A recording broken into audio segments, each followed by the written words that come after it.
অসমতো প্ৰভাৱ পৰিব সাগৰীয় ঘূৰ্ণীবতাহ মন্থাৰ। নমস্কাৰ, স্বাগতম। নিউজ 18 অসম নৰ্থ ইষ্টৰ এয়া হৈছে পোনপটীয়া সম্প্ৰচাৰ ষ্টুডিঅ'ত মই প্ৰাঞ্জল। ইতিমধ্যে অন্ধ্ৰপ্ৰদেশ, উৰিষ্যা এই ৰাজ্যবোৰত প্ৰৱেশ কৰিছে মন্থাই। অন্ধ্ৰপ্ৰদেশৰ সাংবাদিকৰ সৈতে আমি কিছু সময়ৰ পূৰ্বে লাইভত কথা পাতিছিলোঁ। তেওঁ উল্লেখ কৰিছে যে 6 বজাৰ পৰাই তাত সেই ধুমুহাৰ প্ৰচণ্ড বেগ দেখিবলৈ পোৱা গৈছে আৰু 6 ঘণ্টামান সময় তাত এই প্ৰভাৱটো থাকিব ধুমুহাৰ, মন্থাৰ প্ৰভাৱ, যি সাগৰীয় ধুমুহা, সাগৰীয় ঘূৰ্ণী। আৰু তাৰপাছত লাহে লাহে সেই শক্তি হ্ৰাস পাব, কিন্তু সেই 6 ঘণ্টাতেই তছনছ কৰি যোৱাৰ আশংকা তেওঁ ব্যক্ত কৰিছিল। আৰু এই মুহূৰ্তত অন্ধ্ৰপ্ৰদেশৰ পৰা খবৰ আহি আছে যে ব্যাপক ক্ষয়ক্ষতি হৈছে। পৰৱৰ্তী সময়ত অৱশ্যে ধুমুহা কমাৰ পাছতহে আমি গোটেইখিনি কথা গম পাম। কিন্তু অসম তথা উত্তৰ পূৰ্বাঞ্চলতো ইয়াৰ প্ৰভাৱ পৰিব বুলি শেহতীয়াকৈ আঞ্চলিক বতৰ বিজ্ঞান কেন্দ্ৰই সতৰি কৰিছে। আঞ্চলিক বতৰ বিজ্ঞান কেন্দ্ৰৰ সৈতে আমি যোগাযোগ কৰিছিলোঁ। বৰঝাৰত আছে সেই কেন্দ্ৰটো, আৰু তাৰ বিজ্ঞানীয়ে সতৰি কৰিছে যে বতৰৰ যিখিনি পূৰ্বানুমান সেই অনুসৰি অসমতো প্ৰভাৱ পৰিব। কিন্তু কেনেকুৱা ধৰণৰ প্ৰভাৱ? স্বাভাৱিকতেই অন্ধ্ৰপ্ৰদেশ, উৰিষ্যা হৈ অসমত আহে মানে সেই বতাহৰ গতিবেগ হ্ৰাস পাব, আৰু সেই গতি পূৰ্বৰ দৰে গতি নাথাকে, কিন্তু তাৰ সলনি সেই গতিবেগ হ্ৰাস পালেও মজলীয়া পাতলীয়া বৰষুণ হ'ব পাৰে অসম তথা উত্তৰ পূৰ্বাঞ্চলত।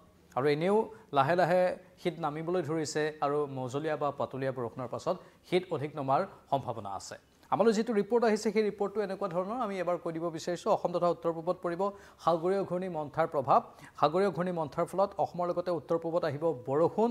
অসম তথা উত্তৰ পূবত অনাগত 5 দিনলৈ, মন কৰক, অনাগত 5 দিনলৈ বৰষুণৰ আগজাননী জাৰি কৰিছে আঞ্চলিক বতৰ বিজ্ঞান কেন্দ্ৰই।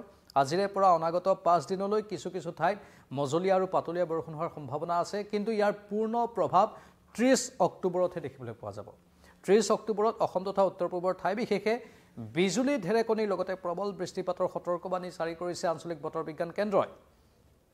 31 অক্টোবৰ আৰু 1 নৱেম্বৰত উত্তৰ পূবৰ কেইবাখনো ৰাজ্যত ঘণ্টাত 30ৰ পৰা 40 কিলোমিটাৰ গতিবেগত বতাহ বলাৰো সম্ভাৱনা ব্যক্ত কৰিছে বৰঝাৰস্থিত আঞ্চলিক বতৰ বিজ্ঞান কেন্দ্ৰই।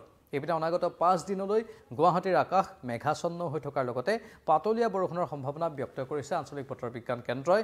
এবাৰ আমি বৰঝাৰস্থিত বতৰ বিজ্ঞানীৰ কিছু মতামত শুনাই ল'ব বিচাৰিছোঁ।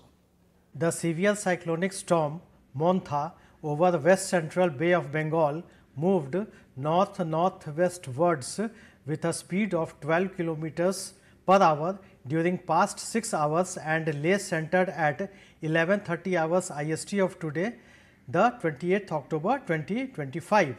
Over the same region near latitude 15.2 degree north and longitude 82.7 degree east, about 120 kilometers south-southwest of Machilipatnam, 200 kilometers south-southwest of Kakinada, 290 kilometers south-southwest of Visakhapatnam, and 510 kilometers south-southwest of Gopalpur.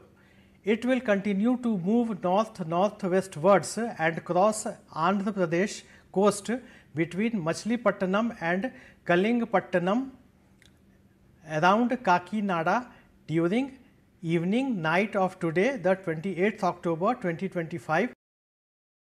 আৰু এয়া আপোনালোকে মন্তব্য শুনিলে আঞ্চলিক বতৰ বিজ্ঞান কেন্দ্ৰৰ বতৰ বিজ্ঞানীৰ। আমি আপোনালোকৰ আগত সেইখিনি মন্তব্য আগবঢ়ালোঁ। সমান্তৰালভাৱে কৈ থওঁ যে 30 অক্টোবৰৰ দিনটোত বেছি প্ৰভাৱ পৰিব পাৰে অসমত তথা উত্তৰ পূৰ্বাঞ্চলত। বৰষুণৰ পৰিমাণ হয়তো অলপ বৃদ্ধি পাব পাৰে, সেইখিনি কথা তেওঁ সদৰি কৰিছে। পুনৰবাৰ আপোনালোকক জনাই থওঁ যে আগন্তুক 5 দিনলৈ বতৰ ডাৱৰীয়া হৈ থকাৰ সম্ভাৱনা ব্যক্ত কৰিছে আঞ্চলিক বতৰ বিজ্ঞান কেন্দ্ৰই। সাগৰীয় ঘূৰ্ণী মন্থাৰ ইয়াৰ প্ৰভাৱ অসমত কিছু পৰিমাণে পৰিব, কিন্তু আমি কওঁ যে যিমানেই অসমৰ ফালে আহিব সিমানেই সেই বতাহ বা সেই ধুমুহাজাকৰ শক্তি হ্ৰাস পাব, যাৰ ফলত সিমান এটা প্ৰভাৱ নপৰে, কেৱল মজলীয়া বা পাতলীয়া বৰষুণ হোৱাৰ সম্ভাৱনা ব্যক্ত কৰিছে। 30 অক্টোবৰত অসম তথা উত্তৰ পূবৰ ঠাই বিশেষে বিজুলী ঢেৰেকণীৰ লগতে প্ৰবল বৃষ্টিপাতৰ সতৰ্কবাণী জাৰি কৰিছে। আৰু 31 অক্টোবৰ আৰু 1 নৱেম্বৰত উত্তৰ পূবৰ কেইবাখনো ৰাজ্যত ঘণ্টাত 30ৰ পৰা 40 কিলোমিটাৰ গতিবেগত বতাহ বলাৰ সম্ভাৱনা আঞ্চলিক বতৰ বিজ্ঞান কেন্দ্ৰই সদৰি কৰিছে। আমি পৰৱৰ্তী সময়ত অধিক তথ্য আপোনালোকৰ বাবে আনি থাকিম। চাই থাকক।